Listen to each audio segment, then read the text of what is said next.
Okay, so let's start with today's lecture. Don't worry, you will have enough time to write your names. Just please take one copy and have a seat. So, as you can see from today's material, from this, today it's lecture number 5, which means that we have completed 1/3 of the material, which you have to understand and learn for the final exams. So, I hope that this has awakened you after the Golden Week. はい、じゃあこ Okay? ちらで You need to start studying slowly because you don't have so much time until the final exams. Now, let us check once again.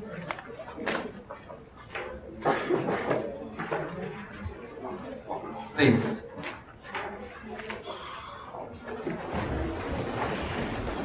So this is your Bible. This is the most important information from this lecture. This is the most important page for you. You should just make a large copy and put it in your bathroom, your house, and have a look at it every day and say, oh, I need to study. Because the final exam will be evaluated with 80 points out of 100. So, don't worry if you have not raised your hand. Even if you raise your hand, you will only get 5 points out of the 20. But as you remember, most probably I will add some points to all of you. Anyway, start studying. That's all.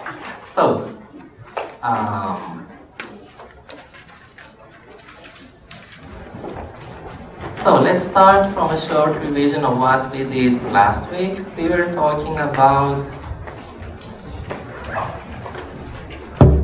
the trials, the functions of trials. Oh yes, and we had this very interesting decision of the 2 district court, which, as you remember, was criticized as worsening neighborhood relationships.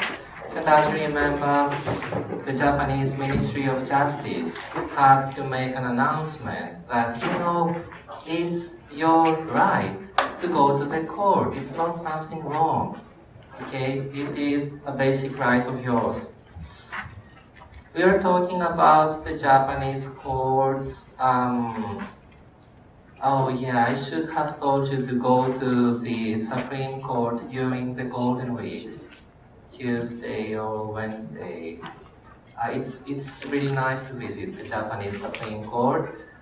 It's a nice building. They will also show you around, and you can also go to the Japanese Diet. You should visit Tokyo once anyway. We were talking about the 3-tiered court system, Sanshin-sei. We were saying that it's the same as in baseball. 3 strikes. If you miss, then it's the end. We were also talking about the lay judges system in Japan. And we were saying that lay judges tend to be a bit more strict in some cases.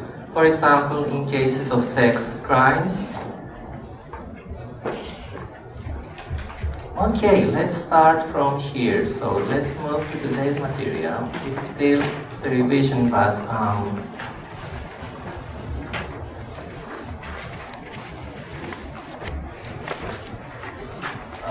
okay.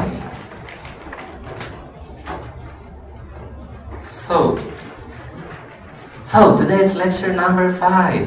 It's number 5, okay? And we will finish with lecture number 14, which means that you don't have so many lectures left. Now, I'm really lucky to be here today. I'm really lucky to be alive because I was coming from my office to this building. So many bicycles, students, so many male students looking at female students while riding the bicycle, and they were ready to hit me. So If one day I don't show up, don't worry, I'm in the hospital, most probably, okay, hit by a bicycle. Or maybe you should worry, okay? So if I don't come to a lecture, please worry. In my previous universities, Kansai University, etc., no bicycles, not even one. I was shocked last year when I came here. So I thought that maybe I should talk to my colleagues. I talked to some professors from the Faculty of Law. Most of them are graduates of Kyoto University.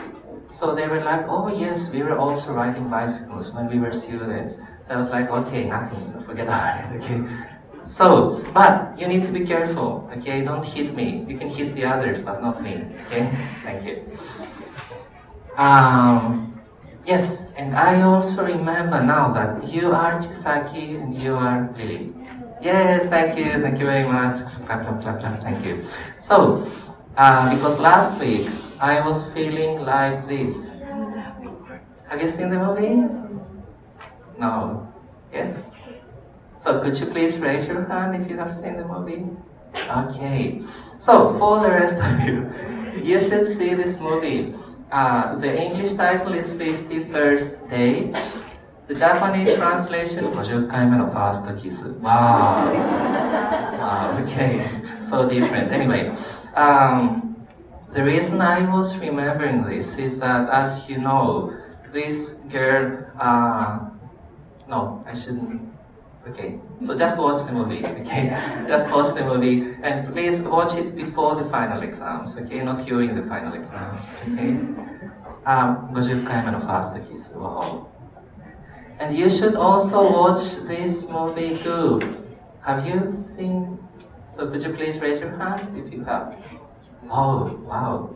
Okay, so we are learning about law in this lecture. And this is a story about a lawyer in a very famous law firm. It's really interesting, so you should also watch it. It's Keanu Reeves and Al Pacino. It's a very good combination. Devil's Advocate, the Japanese translation was something like Akuma no Daibensha. That's okay, I think it's a good translation, okay?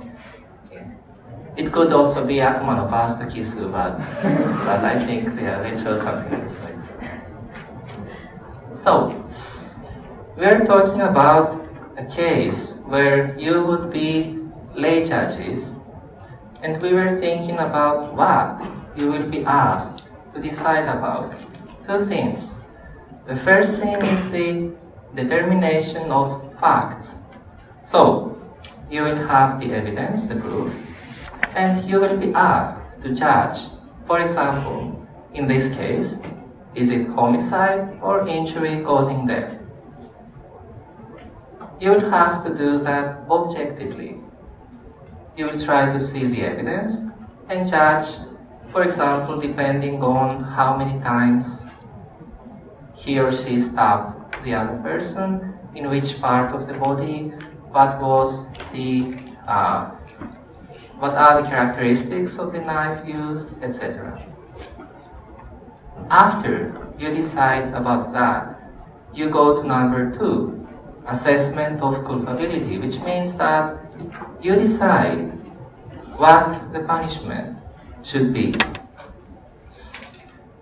You can see the difference between the punishment of homicide and the punishment of injury causing death.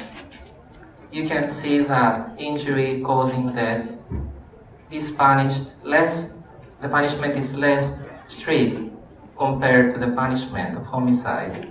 So, you can easily guess that in most cases, the person accused will say, no, I didn't have the intention to kill him. And most probably that is what his lawyer will advise him. But you still need to judge objectively. We were talking about legal professions in Japan, and you had a homework. Nobody remembers, maybe, it's okay. It was a question, why do judges in Japan wear this black dress? Why is it black? And you were supposed to be given double marks if you answer this question. Anyone? Yes, please. Could you pass? Oh, yes, there's a microphone, sorry. So could you?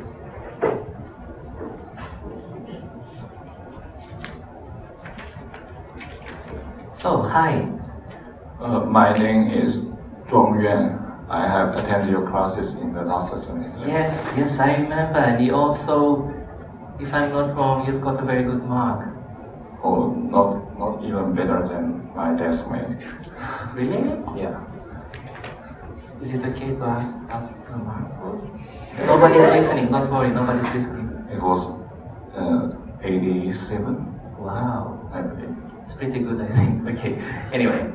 So, I remember that I was pronouncing your name wrongly. Is it Yuan? Yeah. Okay, thank you. So, Yuan, yes, please?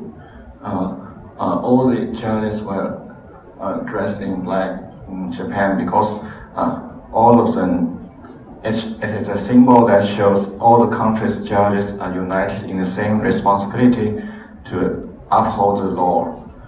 And the similarity of their dresses can be also a symbol of the judges' naturality and humanity as servants of people. Excellent, that's all correct, thank you. So, one additional question. You're right, it shows the unity and also the fairness, etc. But why is it black? It could also be green or pink or purple. Because the traditional judges' dresses are originated in England, and they began to dress in black, as black is the color that mixed by all the other colors. Excellent, thank you very much. So, the main characteristic of the black color is that you cannot paint it with other colors. So if it was white, then you could paint it with purple or red or yellow. So it is supposed to symbolize the fairness of the judges, that they're not affected by other colors, which means that they're not affected by other factors. Okay? So this color has this characteristic. Thank you very much, Yuan. We were talking about the pin badges of the Japanese judges and also the employees who work in the courts, the public prosecutors, and the lawyers. So, yes, once a female student told me, "Thank you very much, Professor, for showing this to us. Now we know who we should try to be friends with and who we should try to get married with. So thank you for showing us this." But sometimes, they don't have their badges on, so just go and talk to them, okay? You don't know who is what. We are talking, so the law school system in Japan. This is something which is a bit characteristic of the Japanese educational system. In Japan, we have the faculties of law. According to the students list, we have around 40 students here from the Faculty of Law of Kyoto University. We have the graduate schools of law, which are the schools, the postgraduate courses, where you aim at achieving a master's degree or a doctor's degree. And we have the law schools, which are for people who want to become lawyers or public prosecutors or judges, etc. So the question is, what's the relation between these three types of schools? The answer is very complicated. Why? Because the law school system is based on the American model, the US model, where they don't have faculties of law. So in the US, this is understandable. You don't have a faculty of law, so you study about something else. And then if you want to become a lawyer, you go to a law school and you study about law. In Japan, you study once in the faculty of law, you go to a law school and you study again. which maybe isn't necessary, I'm not sure, it depends on how people think. The other question is, what happens with the graduate schools of law? Why am I asking that? Because in the past, the bar exams, the exams in order to become a lawyer or a judge or a public prosecutor, in Japan were very difficult. The success rate was 3% or even under 3%. So, under the former system, many people would fail, so they would go to graduate schools of law, because in Japan it's important that when you start working, you are a freshman. So, in order to keep the freshman status, they would go to graduate schools of law. They were not interested in becoming professors, but they were students and at the same time trying to pass the bar exam. So, as you can easily understand, nowadays, there are not so many people going to graduate schools of law. Because if you go there, people assume that you want to become a professor. So, what has happened? If you check the CVs of the young professors in Kyoto University, Faculty of Law, for example, most of them have graduated the Faculty of Law, for example, Kyoto University. Then they went to the Kyoto University Law School. They passed the bar exam, and they are so brilliant that the professors asked them, would you be interested in becoming a professor? And then they would go to the graduate school of law. So this is nowadays maybe the main route for becoming a law professor at Kyoto University, and most probably also in other universities. They are trying to link these three schools. Issues. As I told you, under the former system, the passing rate was 3% or less. So, if you became a lawyer, you would earn a lot of money. You would wear a white suit during the weekend. You would just get a yacht for your family, and you would be on the yacht with your white suit and a bottle of champagne. So, the aim was to increase the number of lawyers because the money you needed to pay to them was quite expensive, so there was no proper access to justice. So they created the law schools. Now, we have the issue of too many lawyers.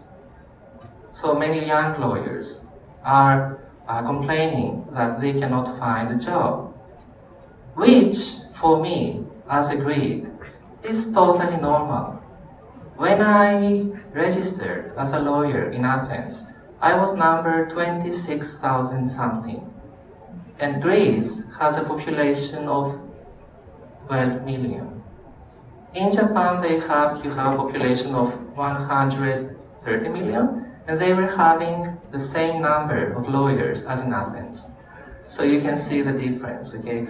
So in Athens, it's quite normal. You become a lawyer, and then you start looking for another job. You become a diplomat. But, of course, you can become a diplomat or a university professor easier if you have the status of a lawyer. Number of law schools. Maybe you know that many law schools are closing in Japan. Too many law schools created. Some law schools were not able to have their students passing the bar exams, etc.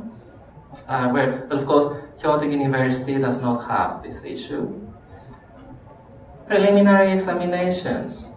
This is also quite interesting.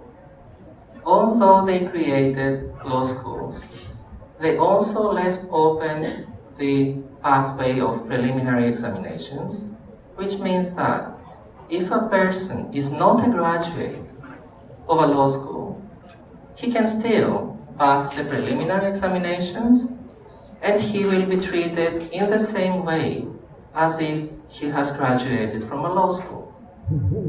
Sometimes you can save a lot of time and money by doing this. You don't have to go to a law school. You study, you pass the preliminary exams, and then you can sit for the bar exams. And also, according to the statistics, the success rate of people who have used the pathway of preliminary examinations is higher than that of the graduates of law schools. So many people are pointing out that maybe law schools are not functioning. But law schools are not intended to prepare students for the bar exams. Law schools are supposed to give the students a wide education, which you cannot get if you study by yourself. So, there is a quite complex situation regarding the law schools. Another issue with preliminary examinations. In Kyoto University, we also have a law school. I am teaching there one lecture. The students, our law school students, are so good that they usually pass the preliminary examinations while they are still studying at the law school. So they try both. Okay? They become law school students, and at the same time, they sit for the preliminary exams in order to save time and money. Which means that if they stay in our law school, and if they sat for the bar exams as law school graduates, their success rate would be counted as a Kyoto University Law School success rate.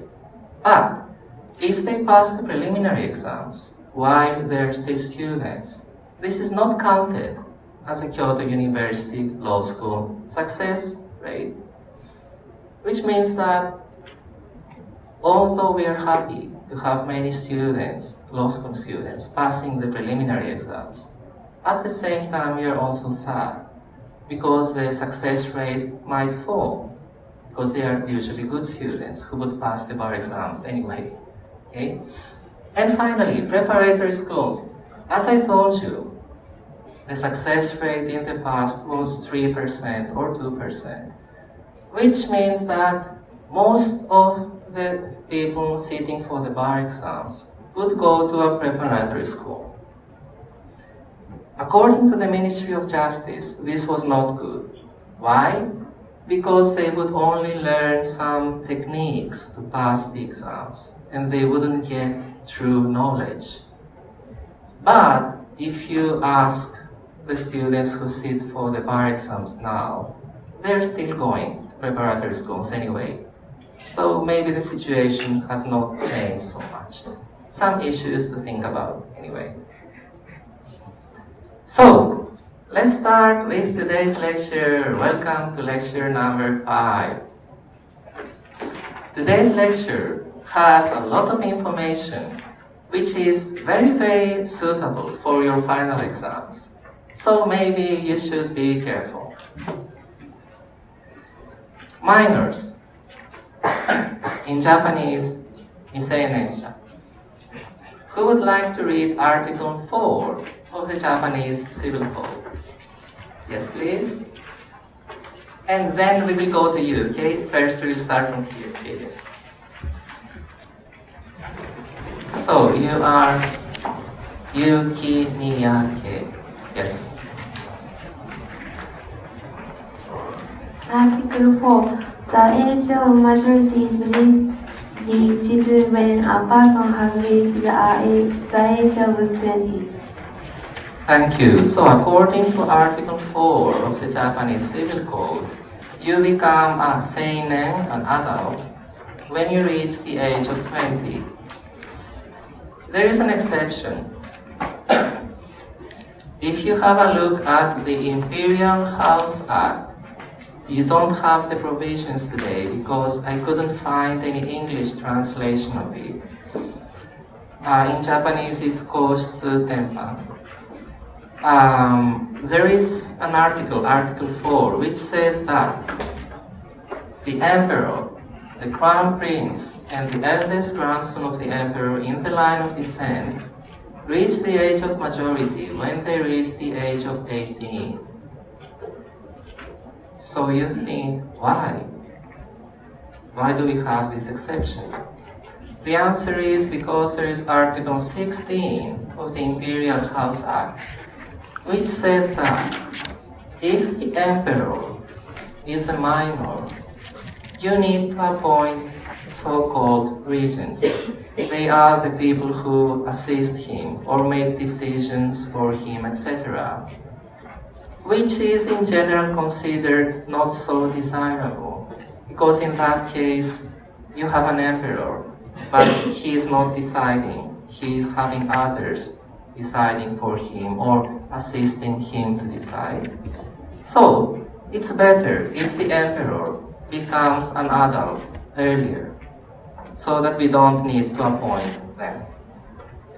So, in general, the age is 20, a small exception for the imperial family. Now, the question is, why is it 20? In Greece, in my country, it's 18. And in most European countries, it's 18. Why is it 20 in Japan? This is quite interesting. Maybe you know that the Ministry of Justice is currently thinking about reducing the age to 18. So, the Ministry of Justice conducted a search regarding the reasons why it was set to 20 in Japan. If you read the report, it says the reasons are not clear. Wow, so which means that I cannot use this report for my lecture, but it gives some information. It says that maybe they took into consideration the average life expectancy of Japanese people. So, what does that mean? When they established the civil code in Japan in the 1890s, in the foreign countries, the age for majority was not 18. It was 21, 22, 23, or even 24. So, surprisingly, number 20, the age of 20, was a very low limit compared to other countries. So this has to do with the fact that you don't have this, you don't need to have this. So I just translated a part of this report of the Ministry of Justice. Here you have the life expectancy at some periods which are very close to the period when the Japanese civil code was established. You can see that in Japan it was 42.8 years for men, 44.3 years for women, whereas in other countries it was 50 or 55, 48, it was longer than Japan. Which means that if in other countries the age of majority was 23, for example, in Japan it should be lower because people would die in general earlier. So, that's the first reason. The second reason is mental maturity. If you read the report of the Ministry of Justice, it says that Japanese people by then were more mature than foreigners. Why is that? Because they had more education, more information, they could understand the world earlier. Which means that it was okay to say that they would become adults at the age of 20, which means earlier than in other countries. So, this was the situation then. What happens now? The other countries have, during these 100 years, changed their legislation. They have reduced the age to 18, but in Japan there was no change. So that's why Japan has still the age limit of 20.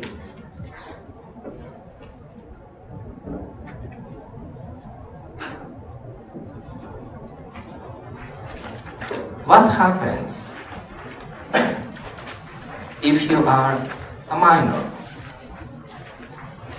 Is there something you cannot do? The answer is yes. We will have a break in 14 minutes. The answer is yes. You cannot do, please underline juristic acts. Please underline juristic acts.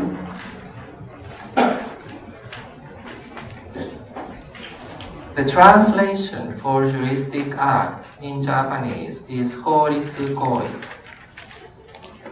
So for the Japanese students, what's horitsu koi? Well, it's a translation word by word of the German Rechtsgeschäft. So in Germany, they had a very developed legal system, and also the legal studies were developed. And in Germany, they call this Rechtsgeschäft. Rechts was translated as Horitsu, Geschäft as Koi. So you have Horitsu Koi, which is a word that even Japanese cannot understand, okay? That's the reason why you cannot understand it, because it's a translation from German. And if you translate from Japanese to English, it becomes juristic act, which is also not understandable. Contracts. Contracts are the main example of a juristic act. It's not only contracts, but you could say that yes, a juristic act is most of the times a contract. So, who would like to read Article 5 of the Japanese Civil Code? Oh, sorry. Yes, you had raised your hand and then we will move to you, okay? So, could you please raise your hand again? Yes, you, thank you. So, could you pass the microphone, sir?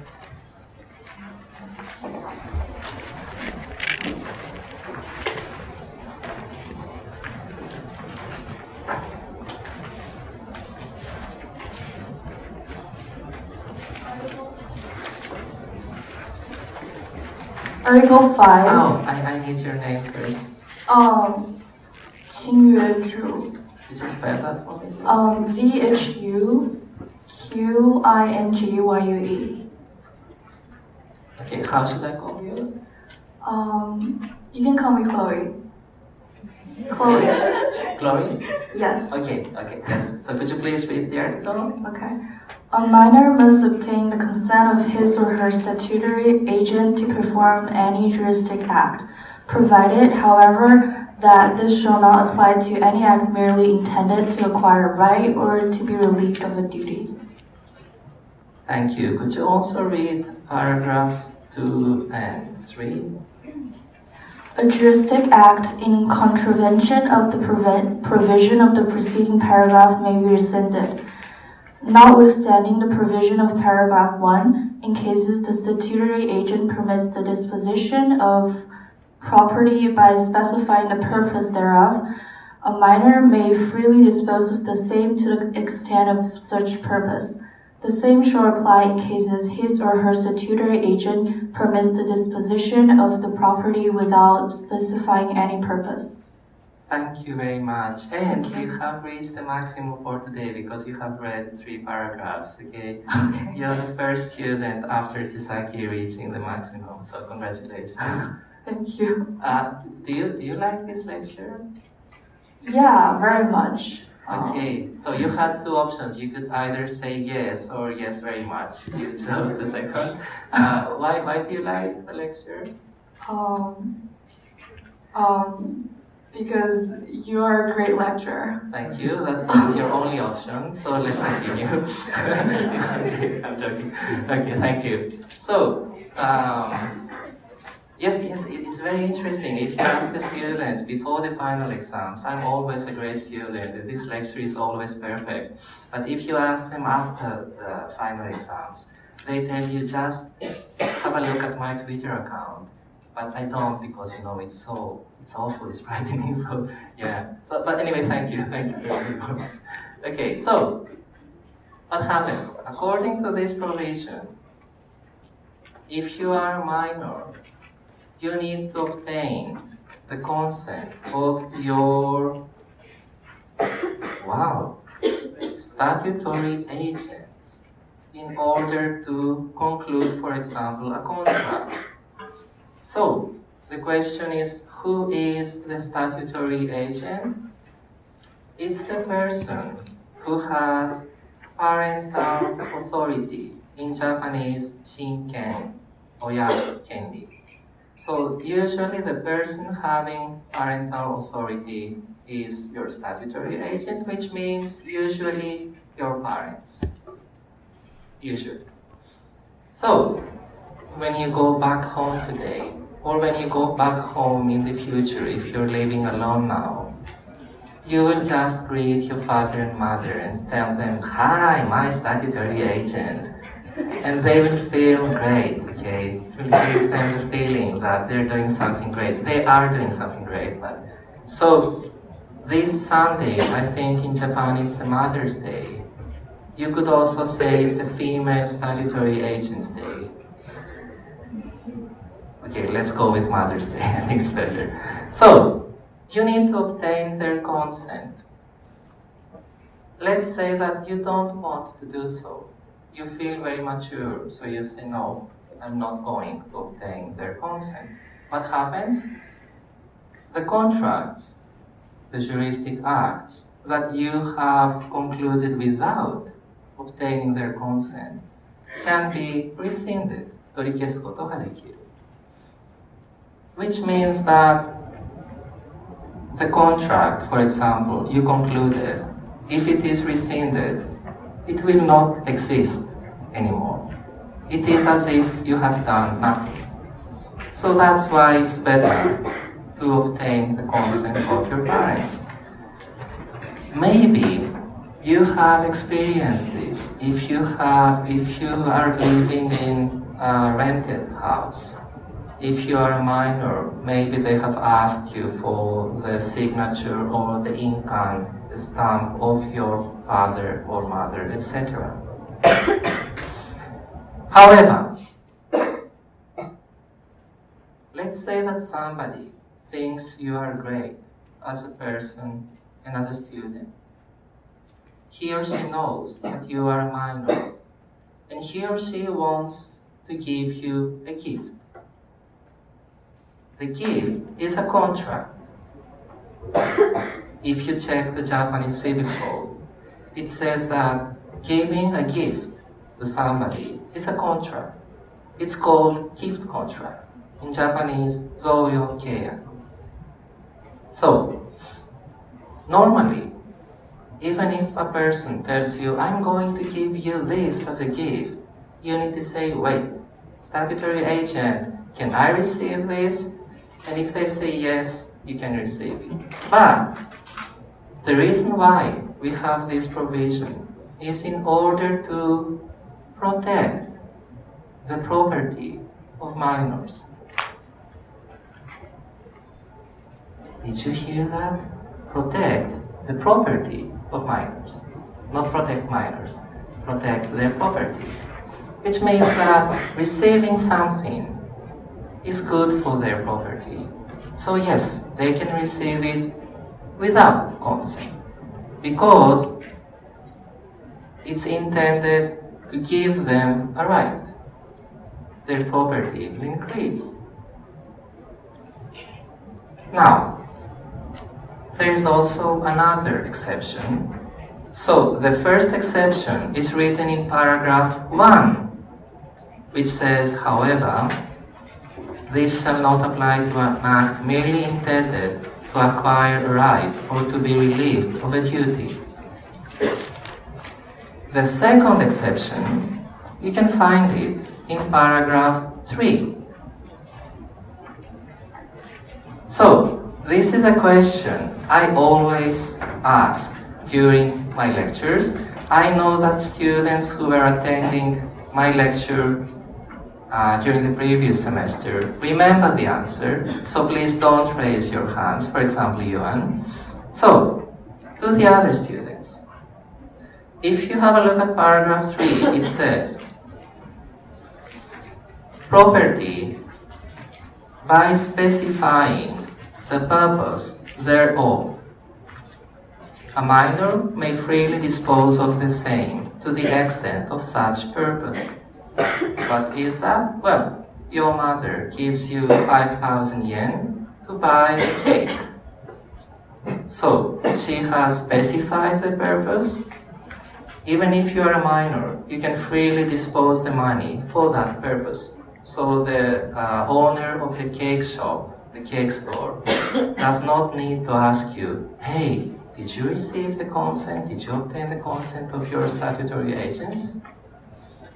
Second, it says, the same shall apply in cases the statutory agent permits the disposition of the property without specifying any purpose. And my question is always, how do we call this in our everyday lives?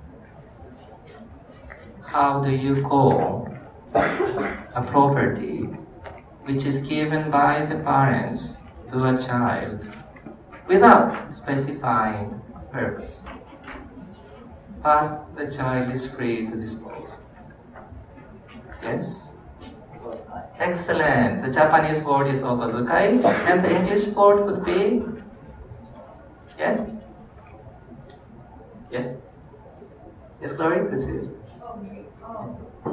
Excellent. So it would be okozukai or pocket money. So that's why even if you're a minor and you go into a store, they don't ask you, have you obtained the consent of your statutory agent? Because they presume that it's something within this part. Okay, so it's an exception anyway. Of course, you can understand that if you're a minor and you go to buy a car, most probably they will ask you, because most probably parents do not give pocket money of millions of yen to their children, okay, unless you're very rich. So, this is an exception. Okay, let's have a short break of 5 minutes. If you have any questions, feel free to ask me.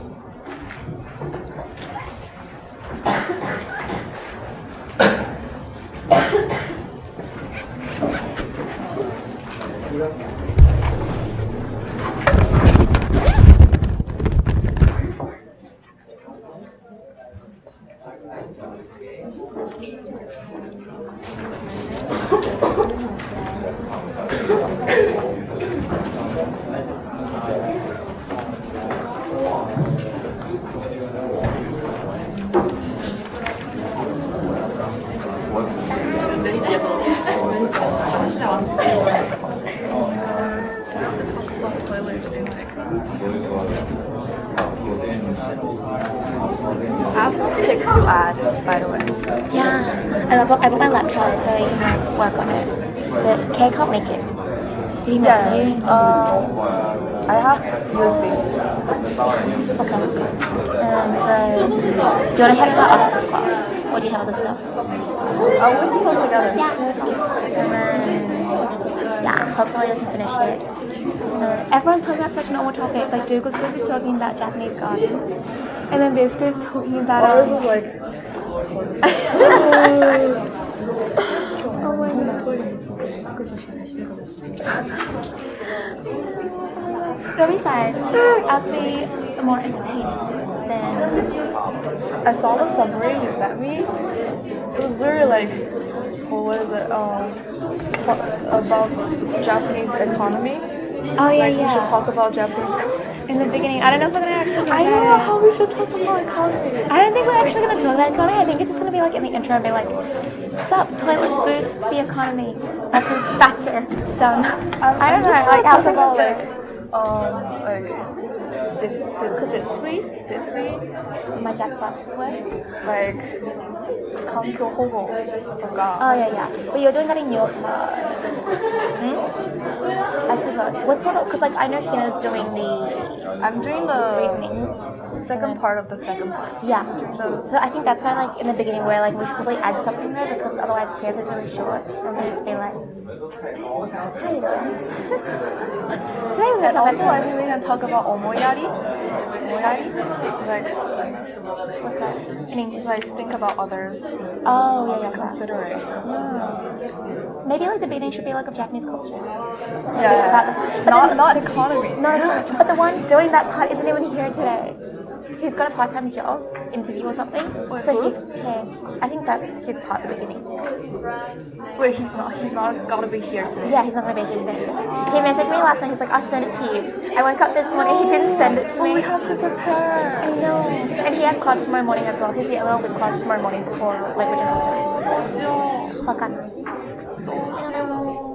Okay, I'll help you with the PPT. Yeah. Let's do the PowerPoint I've and then. done a draft, like not a draft, but basically I just added stuff on my slide. But I think it's And okay then- for him because like it's a Nihongo Happyo. I know. I think it's fine. Yeah, next week will be easy for us. Yeah. Okay, we'll sit down. We're like literally at the beginning of the class. Oh my god. It feels so weird.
Whereas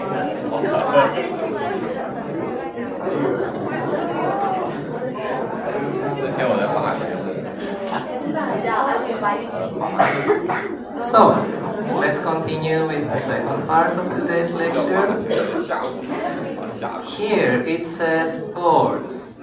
So the question is, what's a tort? In Japanese, ruhokoi. The answer is that it's of course not a contract. It has to do with people injuring or causing damage to other people. For example, if you punch me, that's a tort. If you throw my book into the garbage bin, that's tort. If you pollute the environment, that's also tort. If you hit somebody with your car, it's tort. If you break somebody's mobile phone, it's again tort.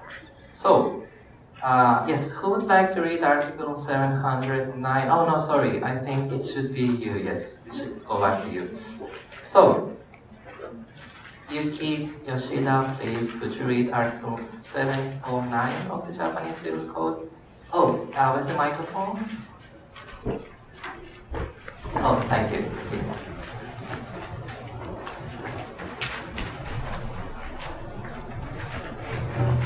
Article 709. A person who has intentionally or negligently infringed any right of others or legally protected interest of others shall be liable to compensate any damage resulting in consequence.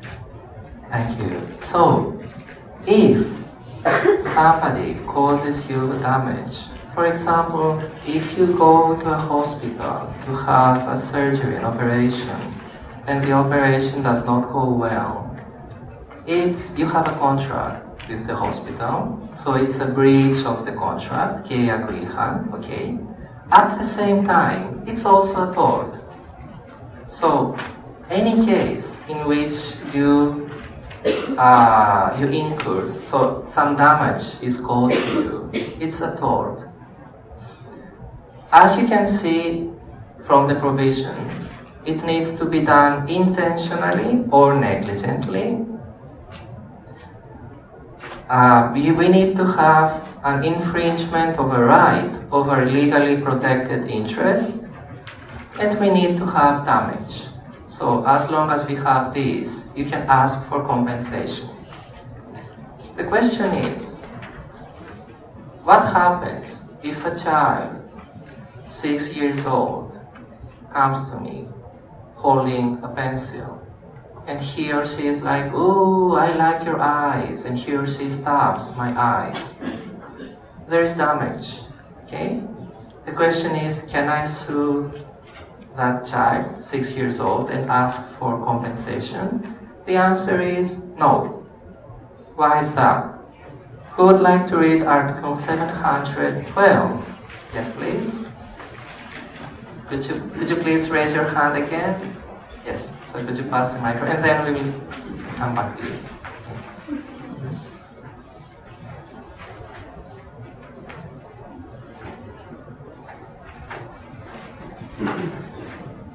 Could I have your name? Skenagano. Okay, so is it the first time that you raise your hand? Yeah, I think so. Okay.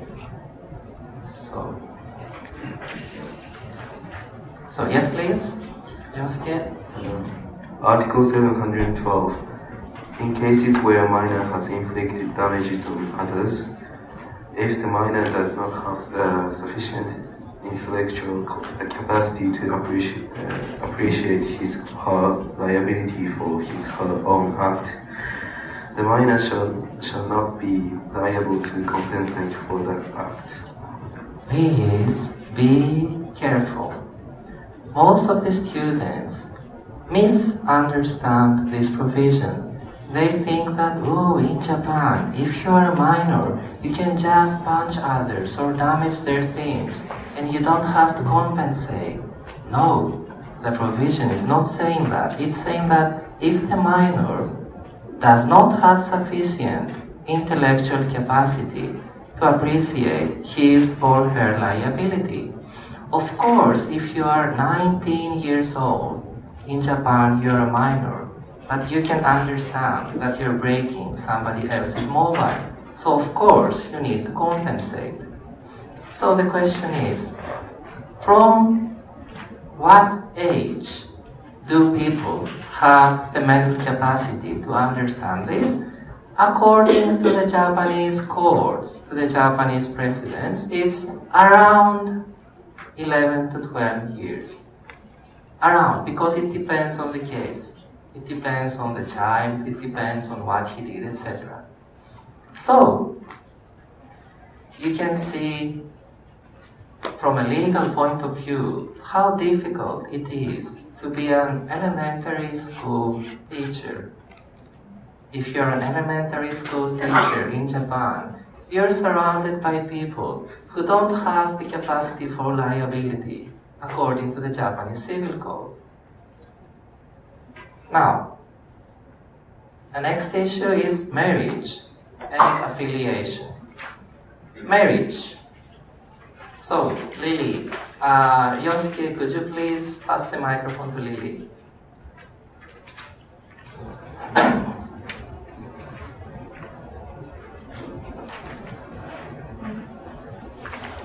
Article 731, please. A man who has attained 18 years of age and a woman who has attained 16 years of age may enter into marriage. Okay, so as I always tell my students, in Japan you can get married to a Joshi Kosei, a JK. Yes, it's legal because 16 years or more, but you need to be careful because having an affair with a JK is prohibited by local ordinances, jorei. So I'm calling this a trap by the Japanese government. You're allowed to get married, but you're not allowed to have an affair. So interesting. So, the question is, yes, but you're still a minor, so can you get married without the consent of your parents? So Lily, Article 737, please. A minor shall obtain the consent of both parents to marry. So, you need to obtain the consent, which means that if you are a male and you want to get married to a JK, a female senior high school student, the best way to do it is to hold a book about law, go to her house, and ask her parents for consent while holding the book to show that you are a good boy. Okay, don't do that anyway. So now, what happens if you get married? Who would like to read Article 753? Okay, let's move to Chisaki and then to 753, please. If a minor enters into marriage, he or she shall be deemed to have attained majority. So, as you can see, according to Article 753, if you get married, if you're a minor and you get married, you become an adult, even if you are 18 years old, for example.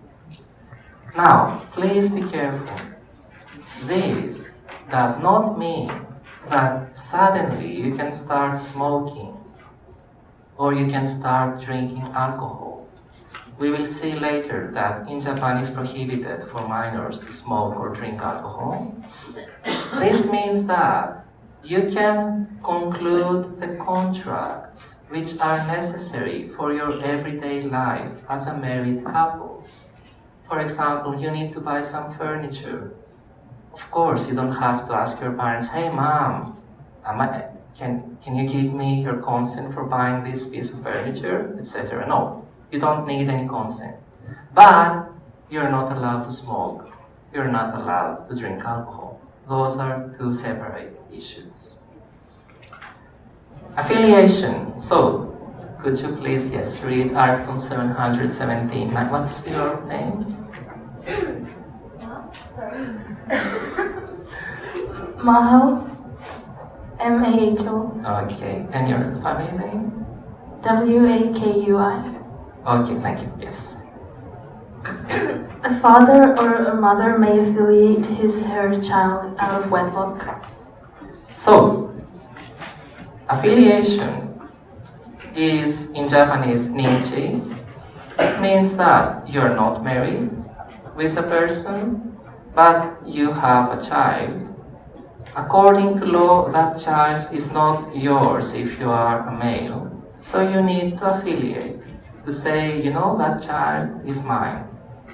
Question: can you do it even if you are a minor? Answer: yes. So, Maho, could you read the next article, 780? And please also write 780 here. I have forgotten to write it. 780. 780. Yes, Maho? A father or a mother does not require the consent of a legal representative for affiliation, even if he or she is a minor or an adult board. Thank you. So, please be careful. The law system in Japan is a bit complicated. They separate between contracts and family law issues. For contracts, you need to be an adult or to have obtained the consent. For family law issues, as you can see, minors have a wider freedom. They can get married, of course they need to obtain the consent. They can affiliate without consent. Okay, so here a minor has a wider freedom, can do more things without consent. Adoption. This is also a family law issue. In Japanese, Yoshiengumi.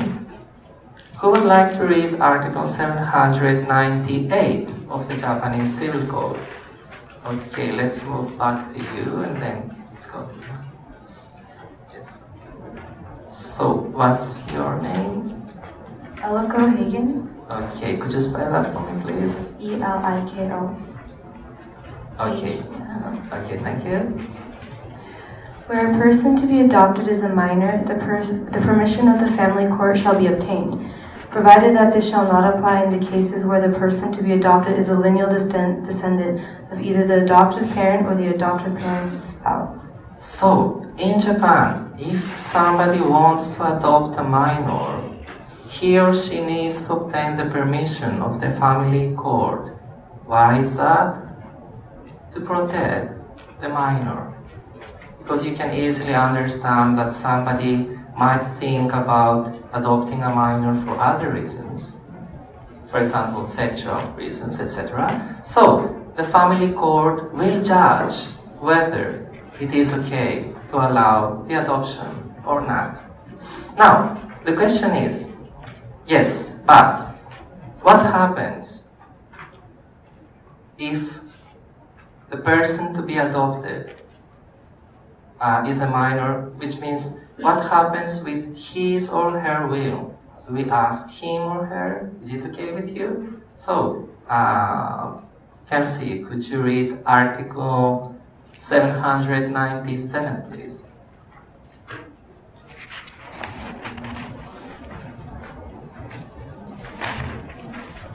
(797) of the Japanese Civil Code. That's interesting. I have forgotten to include it in today's material.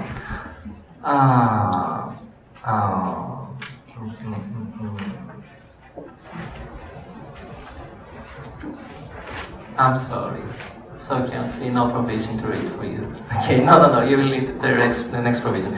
Sorry, I will include it in the material that I will upload on Classes so you can find it, and I will also print it and include it in next week's material.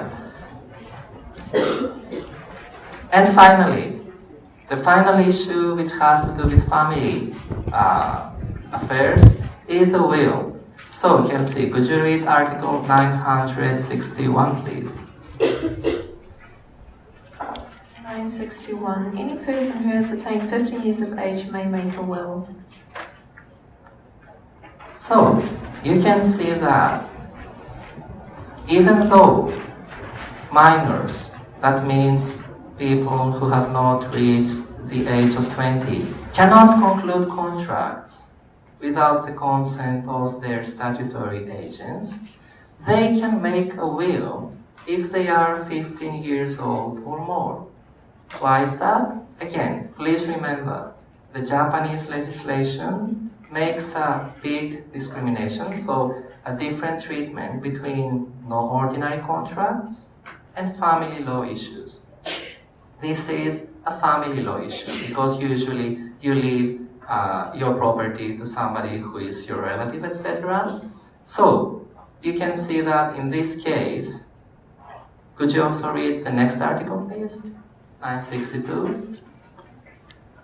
The provisions of Article 5, Article 9, Article 13, and Article 17 shall not apply to a will. Please put a circle around Article 5. Why is that? Because, as you remember, Article 5 is the article which says that you need to obtain the consent of your statutory agents for a juristic act, and the will is a juristic act. So you can see that it's not only contracts, it's also some other issues. A will is a juristic act, which means that ordinary Article 5 applies, but this article says that no, Article 5 does not apply. So even if you are 15 years old, you can make a will without obtaining any consent. However, who would like to read the last provision, 974? Okay, yes, sorry, let's go back to Lily. Yes, we were supposed to go back to you. The following persons may not be a witness or observer to a will. 1. A minor. 2. A presumed heir, donee, or spouse, or lineal relative of either. Or 3. A spouse, relative within 4 degrees, secretary, or employee of a notary public. So, Lily, you can see it's a bit complicated. If you are 15 years old, you can make a will on your own without obtaining any consent. But you cannot be a witness to somebody else's will. Why is that? Because you are still immature. So you can see the different treatment. On the one hand, they protect your freedom of will because it's your property, you're free to dispose it. But on the other hand, if you're a minor, no, you cannot be a witness in somebody else's will because you're a minor. Okay? So you need to see how the legislator tries to balance some necessities in some circumstances. Now, I know that you've got a bit tired. I've got a bit tired too, and we still have more than 20 minutes. Ooh. So, yes, as always, I need to show you a photo which does not have to do with the lecture in order to make you refreshed, etc. So today I'm going to show you a photo of mine when I was a child, small child. Don't worry, it doesn't have to do with Dragon Ball or Doraemon, etc. So, this is a photo. I found it some days ago by chance. My mother, she was looking at the photo. So I was like, what are you looking at, mother? And she was like, you, kawaii katta, past tense. And then she looked at me, and I felt sorry for everything. I felt sorry for growing up, I felt sorry for changing, I felt sorry for many things. Yeah.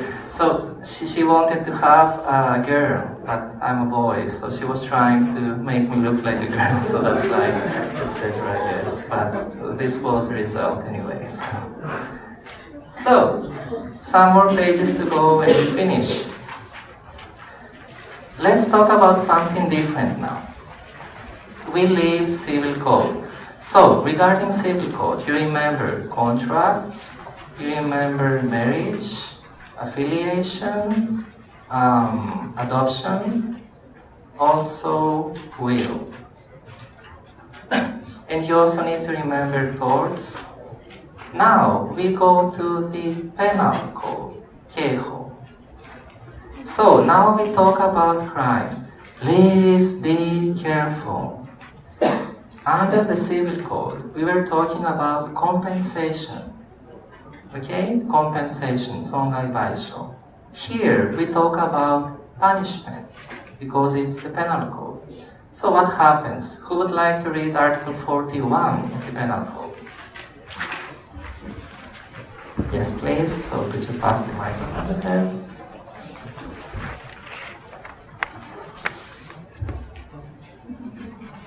I'm sorry, can I have your name once again? Yes. Yes. Saho Yamada. Okay, thank you. Yes. An act of a person less than 40 years of age is not punishable. Thank you. So, today you have learned two very important things, including this.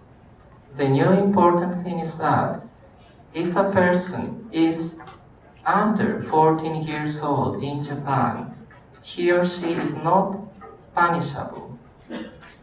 What does that mean? If a child of 11, or let's say of 9 years old, comes to me and tells me, oh, I like your eyes, and he or she stabs my eye with a pencil, that child cannot be punished under the Japanese penal code. Why is that? Because according to the Japanese legislator, a child who is under 14 years old cannot understand what it is allowed to do and what it is not allowed to do. Which means, and we go to the second important thing you learned today, how difficult a job of an elementary school teacher is. Double difficulty. First, he is surrounded by people who don't have the capacity for compensation, so they are not liable to compensate, and they can also not be punished. So if you have friends who are working in elementary school, please be nice to them, okay? They're facing a lot of risk every day at school. Now, there is also the Juvenile Act. You remember this, Shonen Ho. Of course, if a child who is 13 years old, for example, commits homicide, we will not say, oh, he is not punishable, so you can go back home, okay? But please don't do that again. No, there is another procedure for him under the Juvenile Act. It's not a punishment, it's a procedure to make his character better, etc., as you remember. So it's more educative, it's not a punishment. But we have another procedure. Now, who would like to read the article of the Juvenile Act?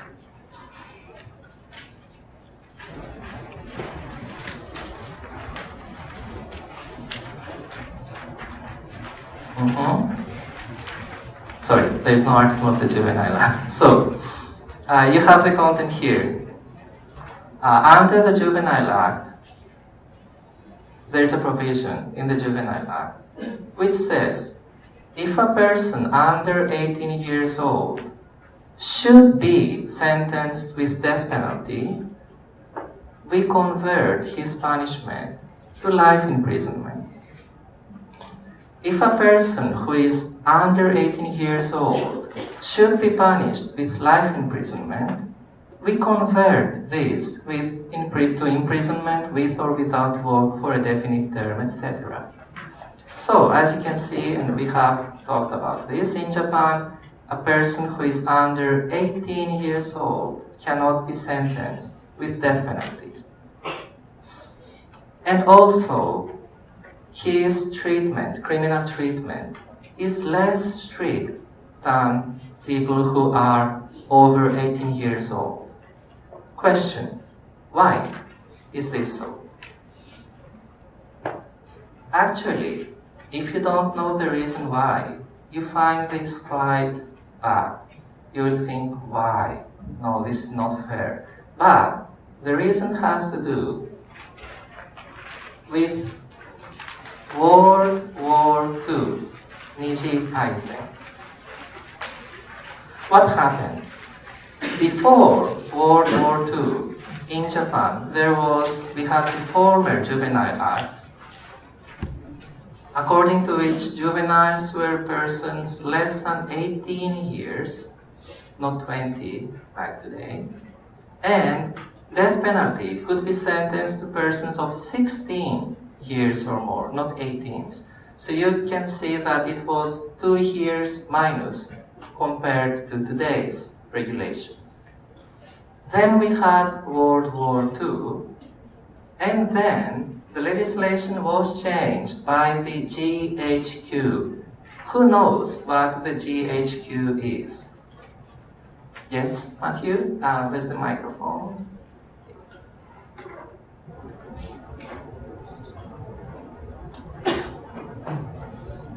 They were essentially a governing force implemented by the Allies during the occupation of Japan.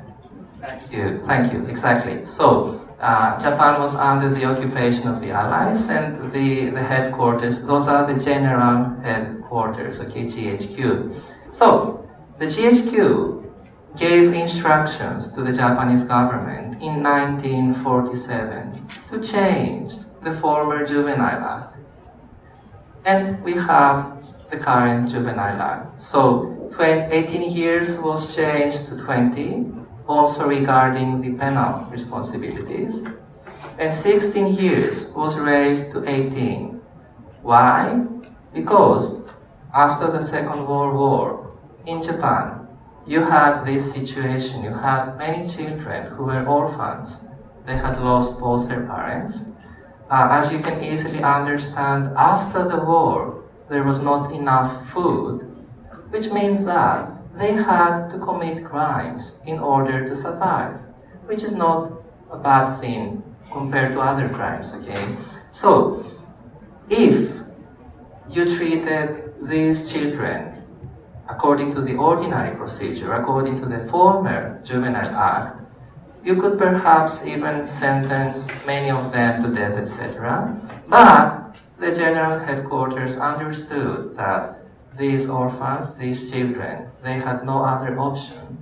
They had to be protected. So we have the new Juvenile Act. And you remember Article 1, which was saying something about changing the character, educating, etc. So now maybe you can understand why Article 1 of the Juvenile Act is formed with that content. So, if you have a look at the material we used during lectures 2 or 3, I think, you will find again Article 1, the Juvenile Act. And if you read it, having in mind these children, then you can understand why juveniles were treated differently according to the new Juvenile Act. So what the legislator had in mind was not today's juveniles who are enjoying committing crimes. It was this type of juveniles, having no other option but to commit sometimes crimes in order to survive. So, as you can see, it's interesting. It's always interesting to know the reason why when you're studying about law. You need to become small children again, like this. I have a friend who has a child who is 4 years old, and he's always asking why. They were watching a movie, and there was a child holding balloons. So the child came to me. He was like, "Why is he holding balloons?" I was like, wow, what a difficult question. Maybe because he feels happy when he's holding the balloons. And then that child in the movie just leaves the balloons and they fly away. So he was like, why did he leave the balloons? It's like, whoa, okay, so maybe he feels even more happy without the balloons, or maybe he wants the balloons to travel throughout the world. So you realize that we take many things in granted, but we don't have the answer. So it's very interesting. If you have friends who have small children, just go and talk to them and you will find out how interesting the world around us is. It's really interesting. Now,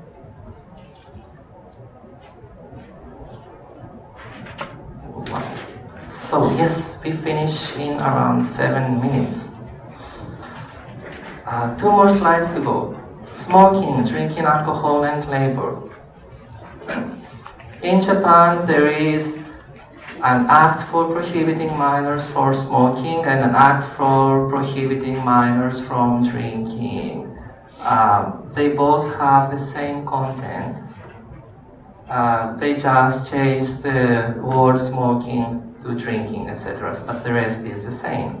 So, according to these two acts, which are very old, before the World Wars, they were established before the World Wars. It's interesting because if you read the reason why they established the act for prohibiting minors from smoking, there is a member of the Japanese parliament saying, of course smoking is bad for your health, etc. But he also says, we need to have strong soldiers. And if you smoke, you cannot be a strong soldier.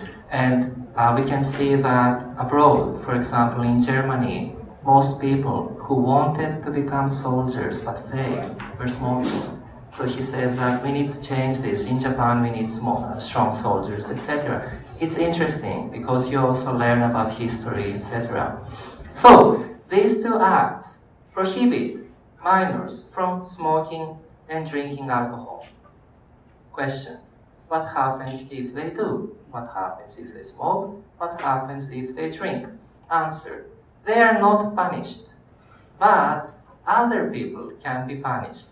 For example, their statutory agents, their parents, or the store owners who gave them alcohol or gave them some cigarettes to smoke. So, the aim of these two pieces of legislation is to make others prevent minors from smoking and drinking. Okay? Labor Standards Act, 労働基準法. It says that, of course, minors can do a part-time job, of course. Why is that? Because doing a part-time job is a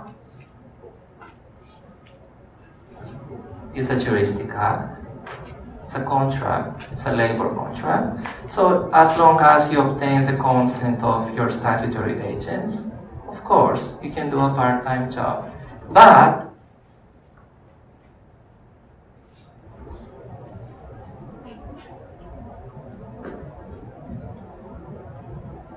this is a bit difficult.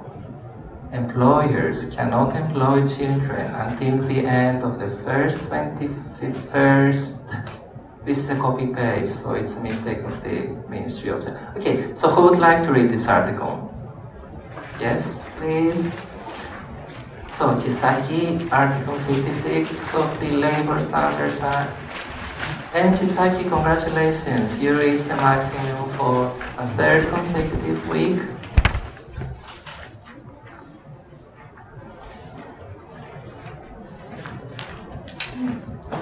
Employees shall not employ children until the end of the first 31st of May. That occurs on or after the day when they reach the age of 15 years. Thank you. So, Chisaki, it's not a mistake of the Ministry of Justice, it's my mistake anyway. But anyway, so, yes, this is quite complicated. Why is this so? Can you guess why they made it 21st of March? If you live in Japan, it's quite easy to guess why. Yes, Matthew? At the microphone, please.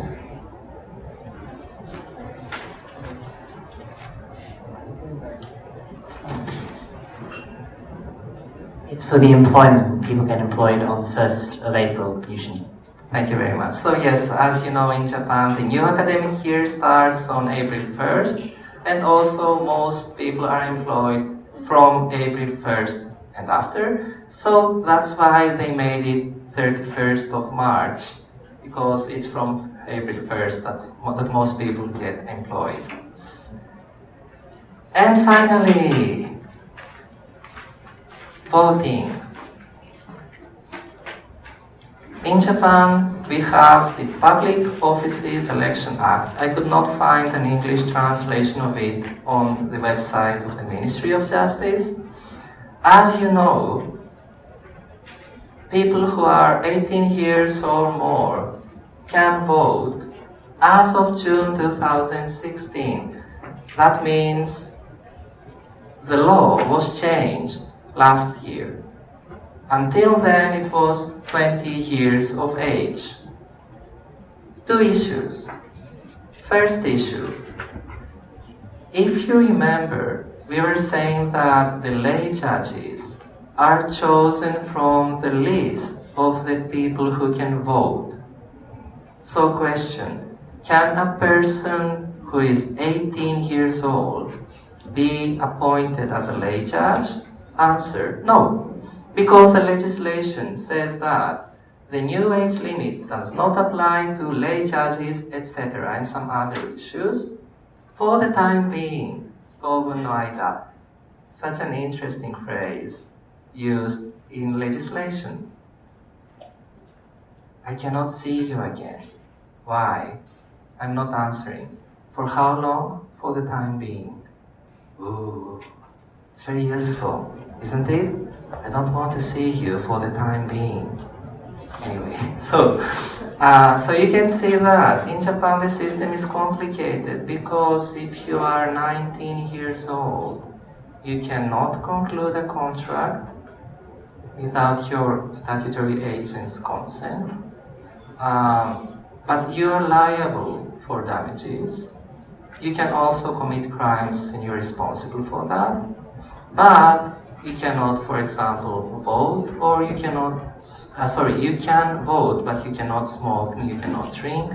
So, that's the reason why people are suggesting that we should have a common age limit for everything. But we cannot maybe change the age for wills or the age for affiliation, so it's still a bit complicated. And it's interesting, if you have a look, if you're an international student, at your country's legislation. What is happening in your country? Is it the same? Is it different? Do you have a common age for everything or not? Thank you very much for attending this lecture. Next week we are going to talk about old people and the law, so completely different from today's lecture. If you have any questions, feel free to ask. See you next week.